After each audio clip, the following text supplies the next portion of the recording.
আচ্ছা, আমাকে একটু কনফার্ম করো তো আমার স্ক্রিনটা দেখা যাচ্ছে কিনা। জি ভাইয়া, দেখা যাচ্ছে। আচ্ছা, আমার নেটে প্রবলেম হলে বললো আবার। আচ্ছা, এই পড়ছিল যে গলা এবং কানের সাথে সংযোগ স্থাপনকারী যে নালীটা, ওইটার নাম কি বলো তো? মিডি গলার, না না, মিডিয়া তো হচ্ছে আমাদের ওটাইটিস মিডিয়া মানে কি? ওটাইটিস মিডিয়া মানে হচ্ছে মধ্যকর্ণের সংক্রমণ, ঠিক আছে? এবং গলা আর কানের সাথে যে সংযোগ স্থাপন করে সেই নালীটার নাম হচ্ছে আমাদের কি বলতো? ইউস্টেশিয়ান নালী। গলা এবং কানের সাথে, সরি হ্যাঁ, গলা এবং মধ্যকর্ণের সাথে সংযোগ স্থাপন করে সেই নালীটার নাম হচ্ছে আমাদের ইউস্টেশিয়ান নালী। হ্যাঁ, গলা এবং, দেখবো মাঝে মধ্যে কানের মধ্যে পানি খেলে সেটা গলায় এসে পড়তেছে। তো গলা এবং কানের সাথে যে সংযোগ স্থাপন করে ওইটার নাম হচ্ছে ইউস্টেশিয়ান নালী। এবং ওটাইটিস মিডিয়া জিনিসটা কি? ওটাইটিস মানে হচ্ছে কান, এবং মিডিয়া মানে হচ্ছে মধ্য, মিডল মানে মধ্য। সো ওটাইটিস মিডিয়া মানে হচ্ছে মধ্য কর্ণের সংক্রমণকে বলা হইতেছে ওটাইটিস মিডিয়া। এই বিষয়টা একটু ক্লিয়ার? আমাকে একটু কনফার্ম করো তো। জি ভাইয়া, বুঝছি। আচ্ছা, তো এখানে আর কি যেটা বলছে যে কানে সংক্রমণ হওয়া মানেই সেটা ওটাইটিস। কানে সংক্রমণ হওয়া মানেই ওটাইটিস। এখন কানের মধ্যেও তো আবার বললাম ক্লাসিফিকেশন আছে, বহিকর্ণ, মধ্যকর্ণ আর অন্তকর্ণ। এখন ওই সংক্রমণটা যদি মধ্যকর্ণে হয় বা মিডল ইয়ারে হয়, তাহলে ওইটাকে বলা হয় ওটাইটিস মিডিয়া। মিডিয়া মানে হচ্ছে মধ্যকর্ণ। মিডিয়া মানে কি? মধ্য। So, ওটাইটিস মিডিয়া মানে হচ্ছে মধ্যকর্ণের সংক্রমণ। দেখো, এটা বাংলায় লেখা আছে, দেখো এই যে ওটাইটিস মিডিয়া। ওটাইটিস মিডিয়া মানে কি? ওটাইটিস মিডিয়া মানে হচ্ছে মধ্যকর্ণের সংক্রমণ, ঠিক আছে? আচ্ছা, এবং এইটা একটু পড়বা যে বয়স্কদের তুলনায় শিশুদের এই রোগ বেশি হয়। হ্যাঁ, সো ওটাইটিস মিডিয়া কাদের বেশি হয় বলতো? ওটাইটিস মিডিয়াটা হচ্ছে আমাদের শিশুদের বেশি এই রোগ হয়। আচ্ছা, ওটাইটিস মিডিয়াও হচ্ছে দুই প্রকার। একটা হচ্ছে আমাদের অ্যাকিউট ওটাইটিস মিডিয়া এবং আরেকটা হচ্ছে আমাদের ক্রনিক ওটাইটিস মিডিয়া। যেটা হচ্ছে আমাদের অ্যাকিউট, ওইটা আমাদের অবস্থান করবে হচ্ছে 2 থেকে 4 সপ্তাহ। এবং যেটা আমাদের ক্রনিক ওটাইটিস মিডিয়া, ওইটা হচ্ছে 2 থেকে 4 সপ্তাহের মধ্যে ভালো হবে না। তো এইটা একটু মনে রাখতে পারলে ভালো, খুব বেশি ইম্পর্টেন্ট না, বাট মনে রাখতে পারলে ভালো। ট্যুরটা হচ্ছে আমাদের 2 থেকে 4 সপ্তাহের মধ্যেই ভালো হবে। ক্রনিকটা আমাদের 2 থেকে 4 সপ্তাহের মধ্যেও ভালো হবে না। আচ্ছা, এখন এই রোগের আমরা আসি হচ্ছে ওটাইটিস মিডিয়ার সিকিউ গুলো আমরা একটু মানে ওটাইটিস মিডিয়ার কারণ মানে কেন হতে পারে দেখি একটু। আচ্ছা, সেম কথা। প্রথমত কেন হইতে পারে? এটা যদি ভাইরাস, ব্যাকটেরিয়া বা ছত্রাক দ্বারা আক্রমণ হয়, তখন এই রোগ হইতে পারে। এখন কি কি ভাইরাস, ছত্রাক এগুলো লাগবে না আপাতত। আচ্ছা, দেন কি, যদি আমাদের মধ্যকর্ণের সাথে কিন্তু আমাদের নাকেরও একটা কানেকশন আছে বা সংযোগস্থল আছে, ওইটা যদি ফুলে বন্ধ হয়ে যায়, ঠিক আছে? আমাদের মধ্যকর্ণের সাথে নাকের যে সংযোগস্থল, হ্যাঁ, আমাদের মধ্যকর্ণের সাথে নাকের নাকের কিন্তু একটা সংযোগ আছে। ওই সংযোগটা যদি ফুইল্লা বন্ধ হইয়া যায়, তাহলেও এই রোগ হইতে পারে। আচ্ছা, দেন এটা পড়ো যে অ্যাডিনয়েড ফুলে গেলে, এইটুক মার্ক করো। কোনটা ফুলে গেলে? ফুলে গেলে। এখন কোয়েশ্চেন আসতে পারে যে অ্যাডিনয়েড জিনিসটা কি? অ্যাডিনয়েড হইতেছে এক ধরনের লসিকা গ্রন্থি। তোমরা পড়ছো, যখন তোমরা রক্তের চ্যাপ্টার পড়ছো, তখন লসিকা গ্রন্থি সম্পর্কে বা লিম্ফ নোড পড়ছো না? লিম্ফ নোড, ওইটা সম্পর্কে পড়ছো। তো এই অ্যাডিনয়েডটা যদি ফুলে যায়, অ্যাডিনয়েড হচ্ছে এক ধরনের লসিকা গ্রন্থি বা লিম্ফ নোড। এখন ওই অ্যাডিনয়েডটা যদি ফুলে যায়, ফুললা যায়, তাইলেও এই রোগ হতে পারে। আচ্ছা, দেন বাচ্চাদের ক্ষেত্রে কি হতে পারে? যদি আমরা মায়ের দুধ কম পান করাই, তাহলে বাচ্চার রোগ প্রতিরোধ ক্ষমতা কমে যায়। তখন মায়ের দুধ কম পান করাইলেও আমাদের এই রোগ বাচ্চাদের হইতে পারে। হ্যাঁ, বাচ্চাদের আরো কি হয়? ঠান্ডা লাগলে, বাচ্চাদের ঠান্ডা লাগলে এই রোগ হইতে পারে। বাচ্চাদের ঠান্ডা লাগলে এই রোগ হইতে পারে। হ্যাঁ, এগুলাই ছিল, জাস্ট কয়েকবার রিডিং করবা। দেন আসো, ওরাইটিস মিডিয়া কাদের বেশি হয়? আমরা জানি ওরাইটিস মিডিয়া বয়স্কদের থেকে বাচ্চাদের বেশি হয়। তাহলে দেখো, 4 মাস থেকে আমাদের, যেটা আমাদের 4 বছর বয়সী বাচ্চাদের ওরাইটিস মিডিয়া বেশি হয়। এবং ডে কেয়ার সেন্টার গুলোতে, যেখানে অনেক শিশু একসাথে থাকে, সেখানেও সংক্রমণটা হয়। যেমন অনেক শিশু, তাহলে এটা তো ইনফেক্টেড ভাইরাস ব্যাকটেরিয়া দ্বারা ছড়ায়। So, একটা ভাইরাস ব্যাকটেরিয়া একজন থেকে আরেকজনে চলে যায়। এখন ডে কেয়ার জিনিস কি? ডে কেয়ার হচ্ছে যে অনেক বাচ্চা একসাথে রাখে, মা বাবা জব করে, তো এখানে বাচ্চাদের রেখে যায়, তখন এই রোগটা হইতে পারে। একজন আর হইলে পুরা ওই সেন্টারে ছড়িয়ে যাবে। তো এটা পড়তে হবে, 4 মাস থেকে 4 বয়সী শিশুদের এটা বেশি হয়। এবং ডে কেয়ার সেন্টার গুলোতে এটা হইতে দেখা যায়। হ্যাঁ, এবং বাকিগুলো একবার রিডিং করতে পারো যে বাচ্চাদের যদি নিচু অবস্থানে শুয়ে বোতলে দুধ খাওয়ানো হয়, তারপরে হচ্ছে ধূমপান যুক্ত বায়ুপূর্ণ এলাকা, তারপর হচ্ছে পরিবারের অন্য কারো হলেও সেখান থেকেও বাচ্চার কানে এটা ছড়িয়ে পড়তে পারে। বাকিগুলো একবার জাস্ট রিডিং করো। হ্যাঁ, বাকিগুলো একবার রিডিং করো। এখন আসো রোগের লক্ষণ, এখানে আসো। রোগের লক্ষণ এটা খুব বেশি ইম্পর্টেন্ট না। হ্যাঁ, বা একটা জিনিস পড়বা যে এখানে তাপমাত্রা যদি জ্বর আসে কত ডিগ্রি, কত ফারেনহাইট জ্বর থাকে। 104 ফারেনহাইট জ্বর, ঠিক আছে, 104 ফারেনহাইট জ্বর থাকতে পারে। এবং আচ্ছা, এটা তো হচ্ছে শিশুদের ক্ষেত্রে। রোগের লক্ষণ হচ্ছে শিশুদের ক্ষেত্রে। হ্যাঁ, শিশুদের ক্ষেত্রে কি হয়, একবার রিডিং পড়তে পারো সবগুলাই, যে কানে ব্যথা, তারপর হচ্ছে মাথা ব্যথা। হ্যাঁ, এগুলা পড়তে পারো। এবং বয়স্কদের ক্ষেত্রে কি হয়, বয়স্কদের ক্ষেত্রেও হচ্ছে কানে ব্যথা হয়, তারপর হচ্ছে প্রচন্ড মাথা ব্যথা হয়।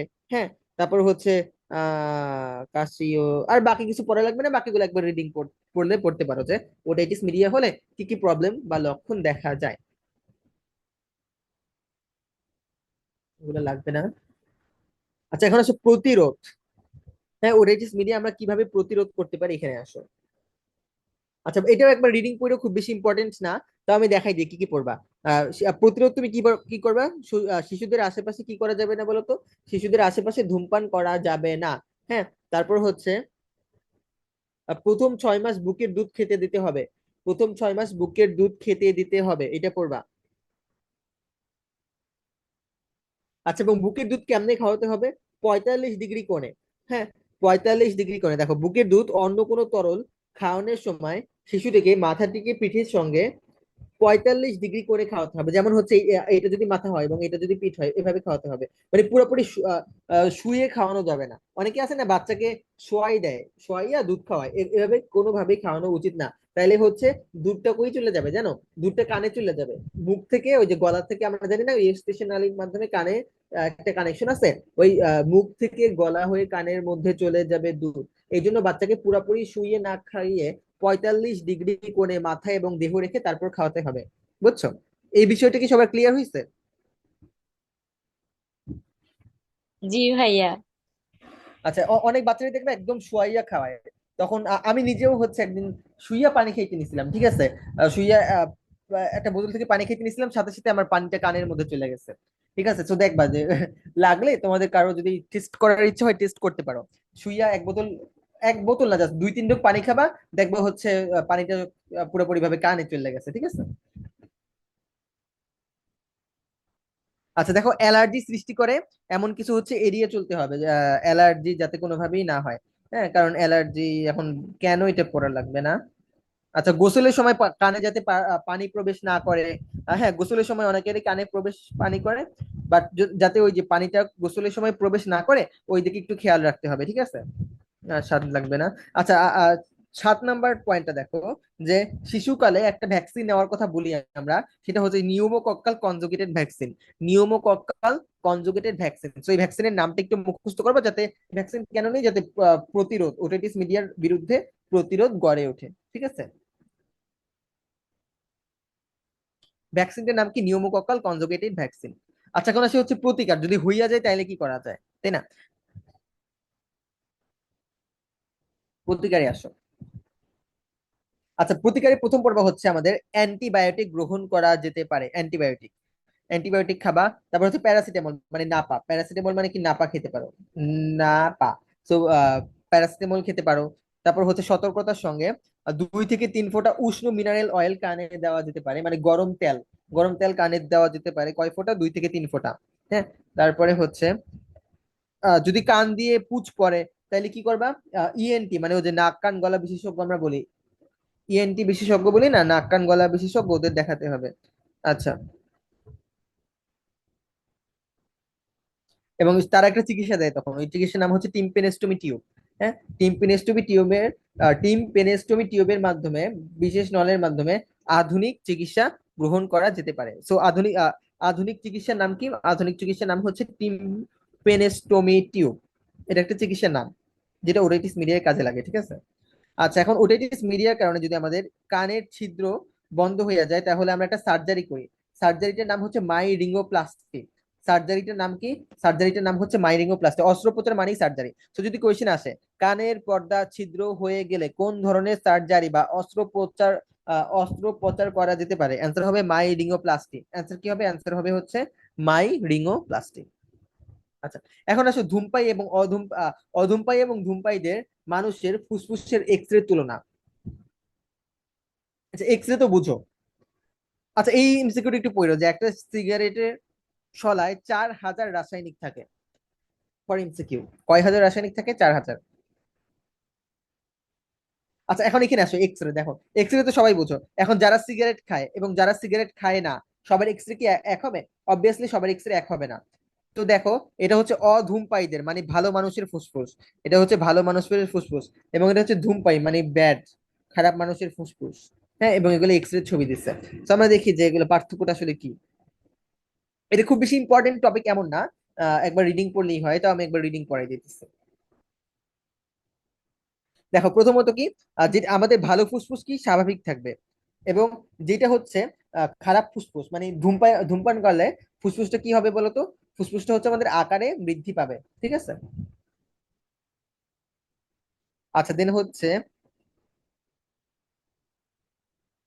4 নাম্বারটা দেখো। এখানে হচ্ছে সিলিয়াটা স্বাভাবিক থাকে, এবং আমাদের যেটা খারাপ ফুসফুস ওখানে সিলিয়া বিনষ্ট অবস্থায় দেখা যায়, এইটা মার্ক করো। আচ্ছা, তারপর এটা মার্ক করো যে অ্যালভিওলাই এর সংখ্যা স্বাভাবিক থাকে এবং এখানে অ্যালভিওলাই এর সংখ্যা কমে যায়। আচ্ছা, দেন 5 নাম্বার আছে এমফাইসিমার বৈশিষ্ট্য দেখা যায় না, এবং এখানে হচ্ছে আমাদের এমফাইসিমার বৈশিষ্ট্য দেখা যায়।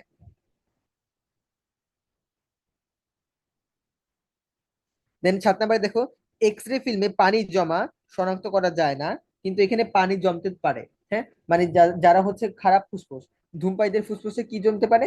পানি জমতে পারে, ঠিক আছে? এইগুলো মোটামুটি একবার রিডিং করলেই হবে, খুব বেশি ইম্পর্টেন্ট না। যা দেখাই দিয়েছি তা একবার রিডিং করলেই হবে। এখন কোশ্চেন আসতে পারে এমফাইসিমা কি? এমফাইসিমা কি তা আমরা একটু পরেই পড়বো। আচ্ছা, এই পর্যন্ত কি কারো কোনো কোশ্চেন আছে? না ভাইয়া। আচ্ছা, এখন আসো এখানে আসো যে ধূমপান জনিত শ্বসন জটিলতা। আচ্ছা, দেখো আমাদের সিগারেটের ধোঁয়ায় যেটা প্রধান ক্ষতিকর উপাদান, সেটার নাম কি? সেটার নাম হচ্ছে নিকোটিন। তো এটা মনে রাখতে হবে যদি কোয়েশ্চেন আসে। সিগারেটের প্রধান ক্ষতিকর উপাদান কি? প্রধান ক্ষতিকারক উপাদান হচ্ছে নিকোটিন। আচ্ছা, এছাড়াও আরো দুইটা আছে, টার এবং কার্বন মনোক্সাইড, যেটা আমাদের ক্যান্সার সৃষ্টি করতে পারে। সো ক্যান্সার সৃষ্টি করতে পারে টোটাল কয়টা? 3টা। মানে এই 3টার নাম একটু মনে রাখবা ফর এমসিকিউ। আচ্ছা, এটা একটা এমসিকিউ টপিক, এখান থেকে সিকিউ আসে না। এটা একটা কিসের টপিক? কয়েকটা আমরা এমসিকিউ পড়বো, ঠিক আছে? সো ক্যান্সার সৃষ্টি হতে পারে কোন কোন কেমিক্যাল পদার্থের মাধ্যমে? নিকোটিন, তারপর পড়বা হচ্ছে টার, আর একটা পড়বা কার্বন মনোক্সাইড। এই 3টার মাধ্যমে কি সৃষ্টি হতে পারে বলতো? ক্যান্সার।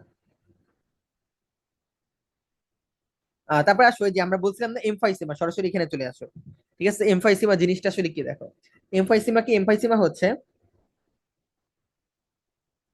দেখো এই যে অ্যালভিওলাস কোন কোন স্থানে ফেটে গিয়ে ফুসফুসে ফাঁকা জায়গার সৃষ্টি হয়, এটুকু মার্ক করো।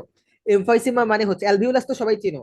ফুসফুসের কার্যকারী একক হচ্ছে অ্যালভিওলাস, যেখান থেকে বাতাস এক্সচেঞ্জ হয়। আমরা পড়ছিলাম অ্যালভিওলাসের গঠন সিকিউতেও আসে বলছিলাম, ঠিক আছে? ওই অ্যালভিওলাস হচ্ছে সেই অ্যালভিওলাস। সো এমফাইসিমা মানে হচ্ছে অ্যালভিওলাস এ কোন কোন স্থান ফেটে গিয়ে যদি ফাঁকা জায়গার সৃষ্টি হয়, এটাকে বলে এমফাইসিমা, ঠিক আছে? খুব ডিপলি বোঝা। আচ্ছা, আমার কথা কি শোনা যাচ্ছে?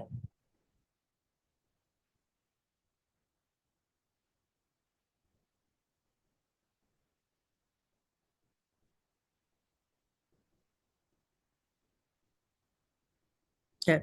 আচ্ছা, আমি কি বলতেছিলাম? অ্যালভিউলাস অ্যালভিউলাস ফেটে গিয়ে অ্যালভিউলাস ফেটে গিয়ে যদি ফাঁকা জায়গার সৃষ্টি হয়, কেমন জায়গার সৃষ্টি হয়? অ্যালভিউলাস ফেটে গিয়ে যদি ফাঁকা জায়গার সৃষ্টি হয়, তাহলে তাকে বলা হচ্ছে এমফাইসিমা, ঠিক আছে? দেন আসো, তারপর আমরা পড়বো হচ্ছে ব্রোঙ্কাইটিস নিয়ে। তারপর কি পড়বো? আমরা পড়বো হচ্ছে ব্রোঙ্কাইটিস নিয়ে। এইখান থেকে পড়বা কার্বন মনোক্সাইড।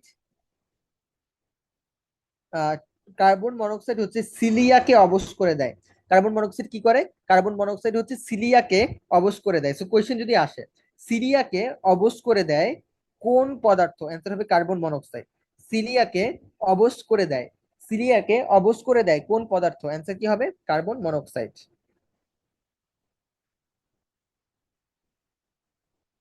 আচ্ছা, দেন আসো 4 নম্বরে।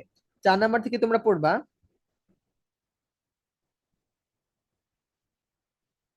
4 নম্বর থেকে পড়ার মতো তো তেমন কিছু দেখছি না।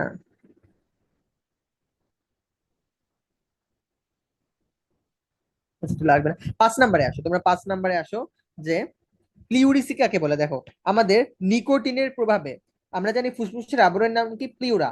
ফুসফুসের আবরণের নাম হচ্ছে প্লিউরা। এখন নিকোটিনের কারণে ওই প্লিউরায় যদি প্রদাহের সৃষ্টি হয়, নিকোটিনের কারণে ওই যে ফুসফুসের আবরণের নাম আমরা কি পড়ছিলাম মনে আছে? প্লিউরা। যারা ক্লাস করছো তারা জানো। এখন ওই নিকোটিনের প্রভাবে যদি ফুসফুসের ওই আবরণে মানে প্লিউরাতে প্রদাহ সৃষ্টি হয় বা ক্ষয় হয় বা ইনফেকশন হয়, ওইটাকে বলা হচ্ছে প্লিউরিসিম। তাহলে ওইটার নাম আমরা কি দিছি? প্লিউরিসিম। ঠিক আছে। তারপর পড়বো ফাইব্রোসিস। ফাইব্রোসিস মানে কি? দেখো, আহ বায়ুথলির প্রাচীর, বায়ুথলির যে প্রাচীর গুলা পুরু হয়ে যাওয়া। পুরু মানে কি? মোটা। পুরু হয়ে যাওয়ার ফলে যদি শ্বাস প্রশ্বাসে ব্যাঘাত ঘটে, তার নাম হচ্ছে ফাইব্রোসিস। তার নাম কি? ফাইব্রোসিস। তো এইটুকু একটু মনে রাখতে হবে। ফাইব্রোসিস মানে কি? ফাইব্রোসিস মানে হচ্ছে বায়ুথলির প্রাচীর পুরু হয়ে গেলে। হ্যাঁ, বায়ুথলির প্রাচীর আছে, বায়ুথলির প্রাচীর যদি পুরু হয় তাহলে ওইখান থেকে যে গ্যাস যে এক্সচেঞ্জ হয় বা আদান প্রদান হয়। আচ্ছা, এক সেকেন্ড।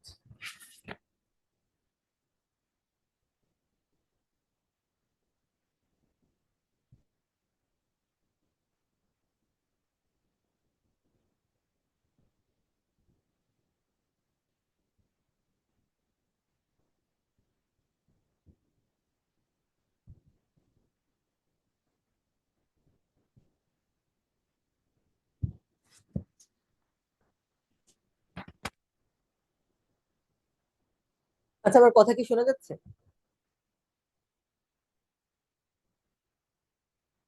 জি ভাইয়া। আচ্ছা, ফাইব্রোসিস মানে কি বললাম? ফাইব্রোসিস মানে হচ্ছে আমাদের আহ বায়ুথলির প্রাচীর মানে ওই যে অ্যালভিওলাস। বায়ুথলি মানে কি? বায়ুথলি মানে তো অ্যালভিওলাস। এখন ওই অ্যালভিওলাসের প্রাচীর যদি মোটা হয়ে যায়, আমাকে জেনারেল সেন্সে বলো, অ্যালভিওলাসের প্রাচীর যদি মোটা হয় তাহলে কি গ্যাস সহজে আদান প্রদান হইতে পারবে? পারবে না, কারণ দেয়াল তো মোটা হয়ে গেছে, এই জন্য গ্যাস ওইটা ভেদ করে বের হতে পারবে না। ওই যে এই জন্যই লিখছে শ্বাস প্রশ্বাসে ব্যাঘাত ঘটে। তো এত কিছু না বুঝলেও জাস্ট এইটুকু বুঝো, ফাইব্রোসিস মানে কি? বায়ুথলির প্রাচীর মোটা হয়ে যাওয়া বা অ্যালভিওলাসের প্রাচীর মোটা হয়ে যাওয়া, ওটা কি বলে? ফাইব্রোসিস। মোটা মানে পুরো। হ্যাঁ, এখান থেকে আর তেমন কিছু পড়ার দরকার নেই। আচ্ছা, কৃত্রিম শ্বাস প্রশ্বাস, এখানে আসো। কৃত্রিম শ্বাস প্রশ্বাস এটা ইম্পর্টেন্ট টপিক না। জাস্ট আমি আমার জীবনে একবার সিকিউ আসতে দেখছিলাম, একবার রিডিং করতে পারো। কৃত্রিম শ্বাস প্রশ্বাস মানে হচ্ছে ওই যে সিনেমাতে যে তোমরা দেখো, এই যে সিনেমাতে যে দেখো, এই যে এইভাবে শ্বাস প্রশ্বাস দেয়, বুঝছো? এটা চাইলে একবার রিডিং করতে পারো। আমি আমার লাইফে কখনো পড়ি না এটা। হ্যাঁ, আমি আমার এইচএসসি লাইফে পড়িনি, বাট আমি দেখছিলাম কোন একটা বোর্ডে দুষ্টুমি কইরা এইটা দিয়া দিছিল আর কি। হ্যাঁ, কৃত্রিম শ্বাস প্রশ্বাস কেমনে করা যায়, এই প্রসেসটা একবার রিডিং করে রাখতে পারো ফর সেফটি। ঠিক আছে। খুব বেশি ইম্পর্টেন্ট না, আমি পড়ি নাই। আর কৃত্রিম শ্বাস প্রশ্বাস কেমনে করতে হয় একবার রিডিং করে রাখতে পারো। আচ্ছা, এখন আমাদের একটা টপিক বাদ ছিল, মনে আছে? এখানে আসো তো।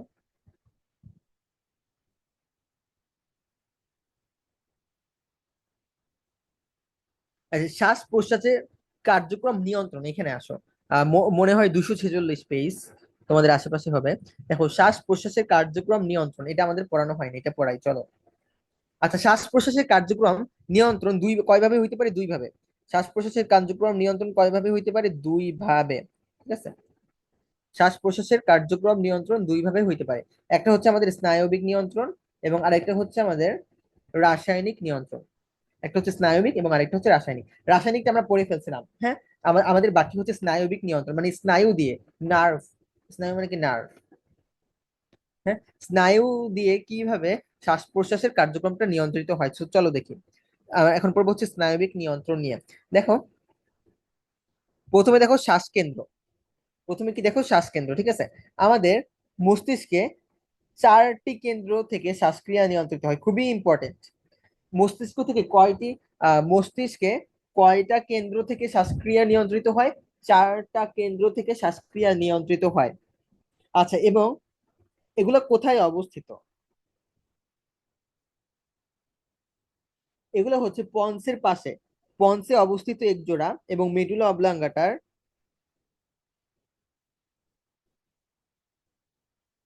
আচ্ছা এগুলো হচ্ছে আমাদের পন্স আর মেডুলা অবলাঙ্গাটার আশেপাশে অবস্থিত। হ্যাঁ, এটা মনে রাখতে হবে, মানে পন্সের পার্শ্বদেশে, মানে পন্সের দুই পাশে এবং মেডুলা অবলাঙ্গাটার সামনে আর পিছনে। তো এত কিছু মনে না রাখলেও এইটুক মনে রাখো যে আমাদের আমাদের হচ্ছে শ্বাসকেন্দ্র কয়টা? 4টা। শ্বাসকেন্দ্র আমাদের কয়টা? 4টা। এগুলো কোথায় অবস্থিত? এক জোড়া হচ্ছে পন্সের পার্শ্বদেশে, মানে পন্সের পাশে অবস্থিত একটা জোড়া, এবং আরেকটা জোড়া হচ্ছে মেডুলা অবলাঙ্গাটার সামনে পিছে। আরেকটা কই অবস্থিত? মেডুলা এখন পন্স কি, মেডুলা অবলাঙ্গাটা কি, এগুলো কি তোমরা জানো? মনে হয় জানো না। এগুলো যখন তোমরা ব্রেইন পড়বা, ব্রেইনের একটা চ্যাপ্টার আছে, ব্রেইনের চ্যাপ্টারে পাবা পন্স কি মেডুলা অবলাঙ্গাটা, এগুলো ব্রেইনের অংশ, হ্যাঁ, মস্তিষ্কের অংশ। তো এখন জাস্ট মুখস্থ করো। তাহলে আমাদের শ্বাসকেন্দ্র কয়টা? 4টা। এখন শ্বাসকেন্দ্র কোথায় অবস্থিত? পন্সের পাশে এক জোড়া এবং মেডুলা অবলাঙ্গাটার পাশে এক জোড়া। দেখো, যেগুলো হচ্ছে পন্সের পাশে অবস্থিত, সেই দুটোর নাম হচ্ছে আমাদের নিউমোট্যাক্সিক এবং অ্যানিউস্টিক স্নায়ুকেন্দ্র। খুবই ইম্পর্টেন্ট। যেটা হচ্ছে আমাদের পন্সের পাশে অবস্থিত, মানে যেই দুইটা স্নায়ু কেন্দ্র আমাদের পন্সে অবস্থিত, সেই দুইটার নাম হচ্ছে নিউমোটক্সিক এবং অ্যানিউস্টিক স্নায়ু কেন্দ্র। এবং যেই দুইটা হচ্ছে আমাদের মেডুলার পাশে অবস্থিত, সেই দুইটার নাম হচ্ছে প্রশ্বাস কেন্দ্র এবং নিঃশ্বাস কেন্দ্র। তো 4টার নাম আমরা পেয়ে গেলাম। 4টা শ্বাসকেন্দ্রের নাম কি কি? নিউমোটক্সিক সেন্টার,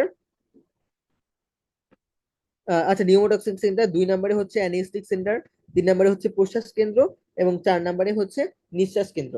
হ্যাঁ, এইটার মধ্যে নিউমোটক্সিক এবং অ্যানিস্টিক সেন্টার হচ্ছে পঞ্চে অবস্থিত, এবং প্রশ্বাস কেন্দ্র আর নিঃশ্বাস কেন্দ্র কই অবস্থিত? প্রশ্বাস কেন্দ্র এবং নিঃশ্বাস কেন্দ্র হচ্ছে মেডুলায় অবস্থিত। ঠিক আছে, এইটুকু ক্লিয়ার হচ্ছে? আমাকে একটু কনফার্ম করো তো। জি ভাইয়া, ক্লিয়ার। আচ্ছা,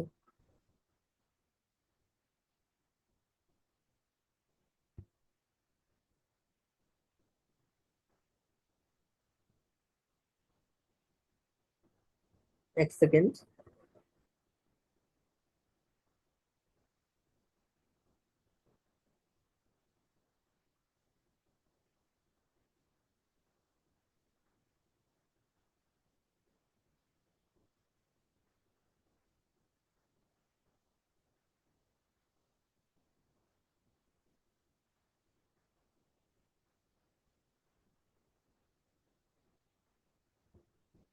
আচ্ছা,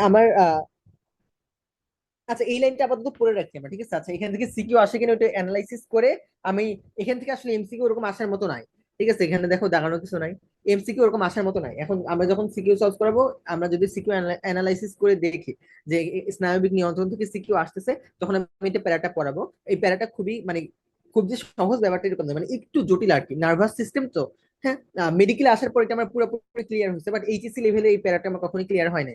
ঠিক আছে, এখন আমি দেখি যদি এখান থেকে হচ্ছে সিকিউ আসে, তোমাদের সিকিউ আসে, তাহলে হচ্ছে এই প্যারাটা, মানে এই স্নায়বিক কেন্দ্র এই পুরোটা আমি ভালো করে পড়াবো। ঠিক আছে, এবং যদি দেখি সিকিউ না আসে, তাহলে জাস্ট আমি এমসিকিউর জন্য এখন পড়াই দিই। দেখো,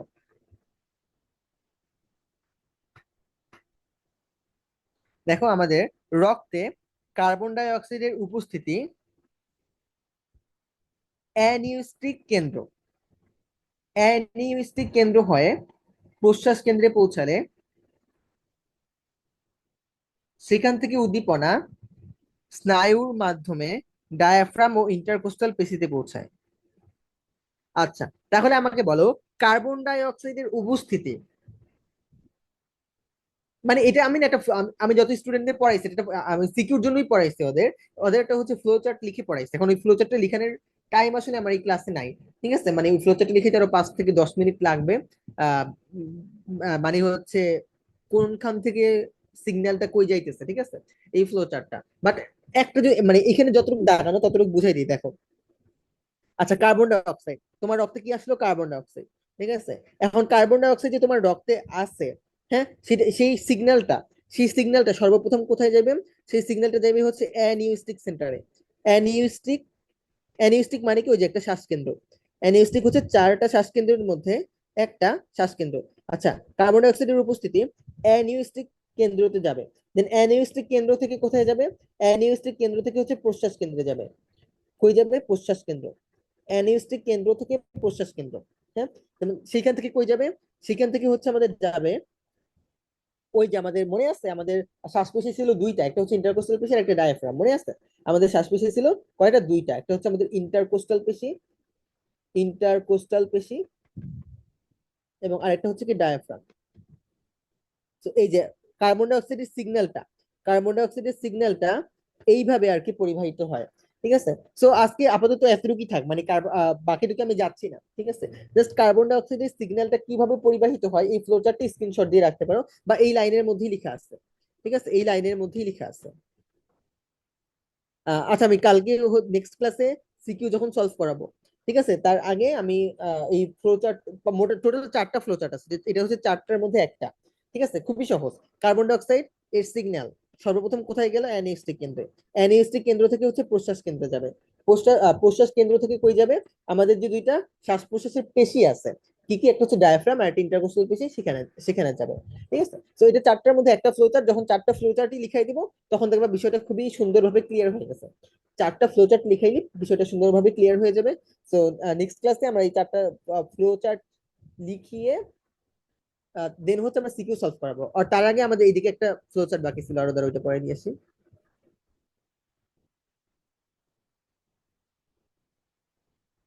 এই যে,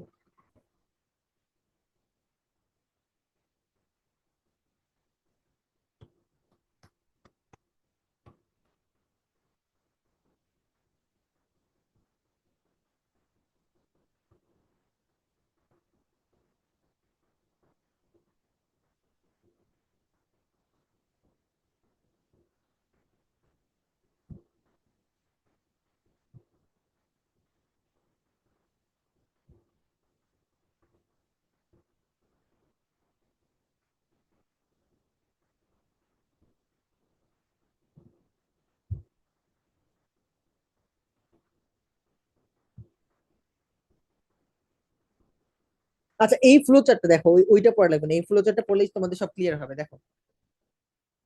আচ্ছা, আমরা তো জানি প্রথম আমাদের কোনটা থেকে ট্রাকিয়ে যায়। আমাদের প্রথম কোনটা থাকে? প্রথম হচ্ছে ট্রাকিয়া। ট্রাকিয়া থেকে কি তৈরি হয়? ট্রাকিয়া বিভাজন হয়ে কি তৈরি করে? ব্রোঙ্কাস। ট্রাকিয়া বিভাজন হয়ে কি তৈরি করে? ব্রোঙ্কাস। ব্রোঙ্কাস, ব্রোঙ্কাস মনে আছে? ব্রোঙ্কাস কিন্তু আরো অনেক ভাবে বিভাজিত হয়। যারা আমরা ক্লাস করছে তারা জানো, প্রাইমারি ব্রোঙ্কাস, প্রাইমারি ব্রোঙ্কাস বিভাজিত হইয়া সেকেন্ডারি ব্রোঙ্কাস, সেকেন্ডারি ব্রোঙ্কাস বিভাজিত হইয়া টারশিয়ারি ব্রোঙ্কাস, যেখানে দিচ্ছে দেখো। প্রথম হচ্ছে আমাদের প্রাইমারি ব্রোঙ্কাস, প্রাইমারি ব্রোঙ্কাস বিভাজিত হয়ে তারপর হচ্ছে সেকেন্ডারি ব্রোঙ্কাস, সেকেন্ডারি ব্রোঙ্কাস বিভাজিত হয়ে হচ্ছে টারশিয়ারি ব্রোঙ্কাস। হ্যাঁ, আচ্ছা, টারশিয়ারি ব্রোঙ্কাস, দেন একদম লাস্টে কি তৈরি হয়? লাস্টে তৈরি হয় হচ্ছে ওই টারশিয়ারি ব্রোঙ্কাস আবার বিভাজিত হয়ে তৈরি করে ব্রোঙ্কিওল। হ্যাঁ, সব থেকে তাহলে ছোট কোনটা? ব্রোঙ্কিওল। এখন মজার ব্যাপার হচ্ছে ওই ব্রোঙ্কিওল আবার বিভাজিত হয়। প্রত্যেকটা ব্রোঙ্কিওল ব্রোঙ্কিওল আবার বিভাজিত হয়ে কি তৈরি করে দেখো তো? অ্যালভিওলার নালী। অ্যালভিওলার নালী থেকে আবার বিভাজিত হয়ে অ্যাট্রিয়াম, অ্যাট্রিয়াম থেকে আরো বিভাজিত হয়ে অ্যালভিওলার থলি, এবং সবার লাস্টে হচ্ছে আমাদের সব থেকে ছোট যেটা, অ্যালভিওলাস। তাই না?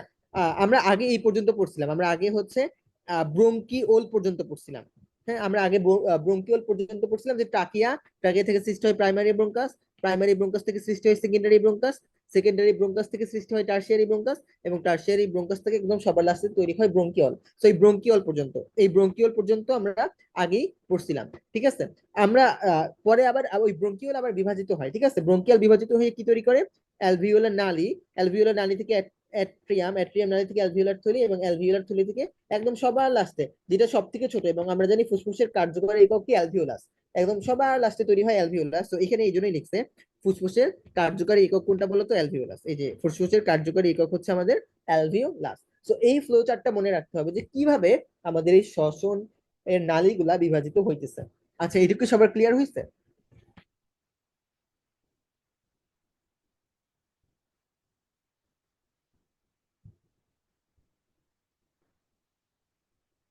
এইটুকু বুঝতে পারছো? কোনো কনফিউশন আছে? না ভাইয়া। আচ্ছা, আহ এইখানে আমাদের,